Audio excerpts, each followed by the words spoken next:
Bonjour et bienvenue dans notre analyse approfondie de l'un des passages les plus frappants de Blade Runner 2049, le passage de la venue au monde d'une réplicante. Nous allons décortiquer, sous différents angles, cette séquence où la réplicante est produite, émergeant d'un sac plastique sous le regard inquiet, semble-t-il, de Neander Valas et de son assistante Luff. Le passage de cette naissance d'une réplicante produite et qui n'a pas de nom, une réplicante qui émerge d'un sac plastique, est un moment de genèse artificielle que nous allons approfondir.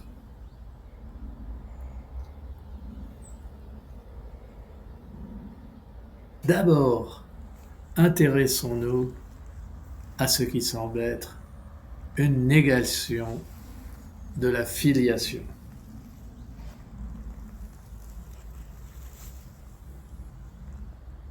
La scène est riche anthropologiquement. Elle frappe par la dénaturation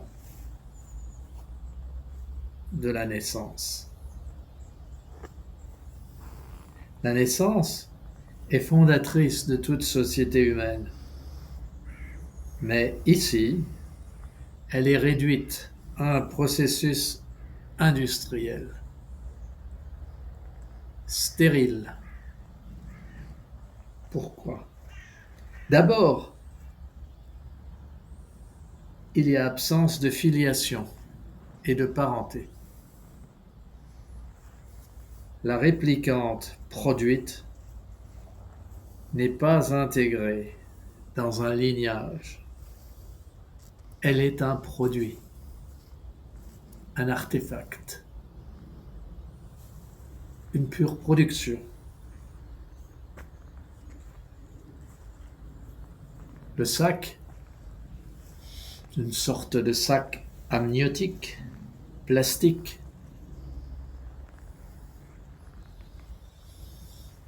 et le liquide peut être froid sur elle, ce gel, souligne l'absence de l'utérus et de toute relation de parenté naturelle. Les réplicants sont donc des êtres sociaux, mais sans ascendance, sans clan, ce qui les place radicalement en dehors de toute matrice culturelle, de notre matrice culturelle humaine. Et ces réplicants sont alors définis comme des esclaves, des êtres qui n'ont pas de lignée et qui n'ont pas droit à une lignée.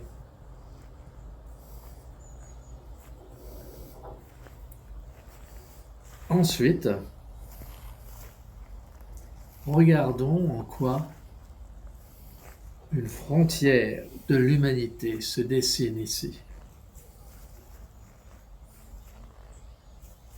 Ces réplicants sont stériles. Cette réplicante produite est stérile.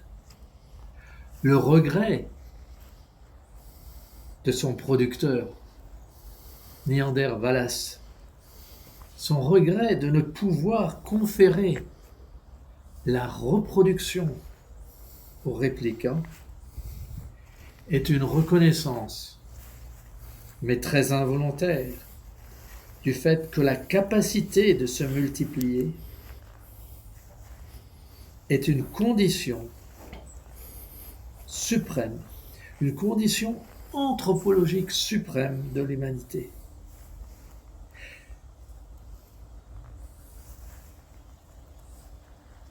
Sans cela, sans cette capacité de reproduction, les réplicants sont renvoyés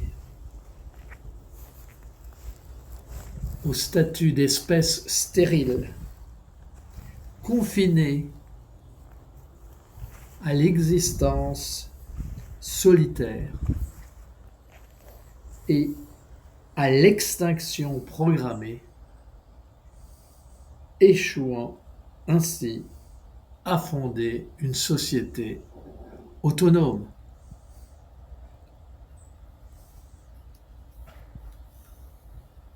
Et ce passage important doit nous interpeller également sur un autre aspect. L'aspect démiurgique, l'aspect existentiel. Cette scène de la production d'une réplicante interroge l'authenticité de l'existence, de notre existence, et la nature de la liberté face à la production. Considérons d'abord l'opposition entre être et fabriquer. La réplicante produite est un être dont la conscience n'est pas un don, contingence de la nature, mais un produit fini, produit de la volonté d'un autre. La sortie de la réplicante qui vient au monde, de son sac plastique, son passage de la chose à l'être nous interpelle. Mais cet être est un être fondamentalement inauthentique, car son essence est proprement programmée et non pas autodéterminée.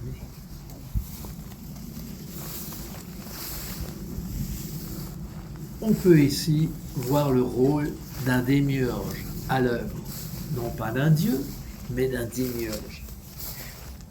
Qui donc? Eh bien, le producteur démiurgique Niander Valas. Il incarne le démiurge, peut-être comme dans les gnoses ou la gnose de notre histoire, à l'origine de notre ère. Son monologue n'est pas un chagrin d'amour, mais un regret de son impuissance créatrice fondamentale.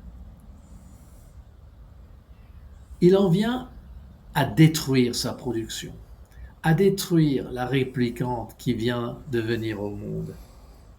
Et le meurtre de cette réplicante par Niander Valas,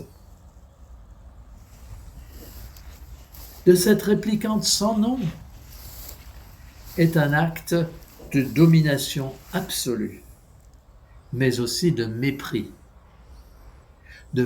pour la vie de cette réplicante. La vie de cette réplicante que Niander Valas juge imparfaite. Ce meurtre par Niander Valas confirme que son objectif même n'est pas la vie en tant que telle, mais plutôt le contrôle absolu de la vie qu'il veut avoir.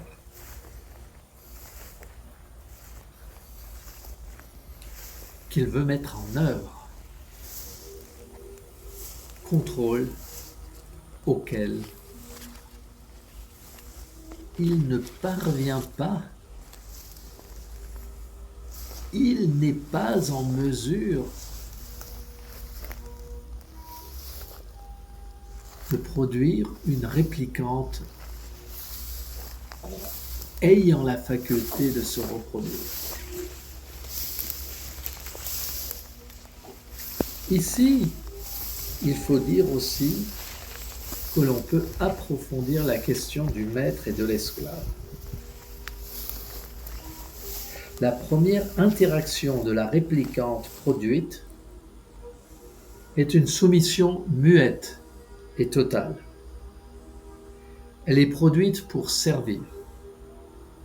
Et cette scène, donc de la venue au monde de cette réplicante muette, tombant de son sac plastique, est le rituel d'inauguration de sa servitude, qui est immédiatement scellé par sa destruction.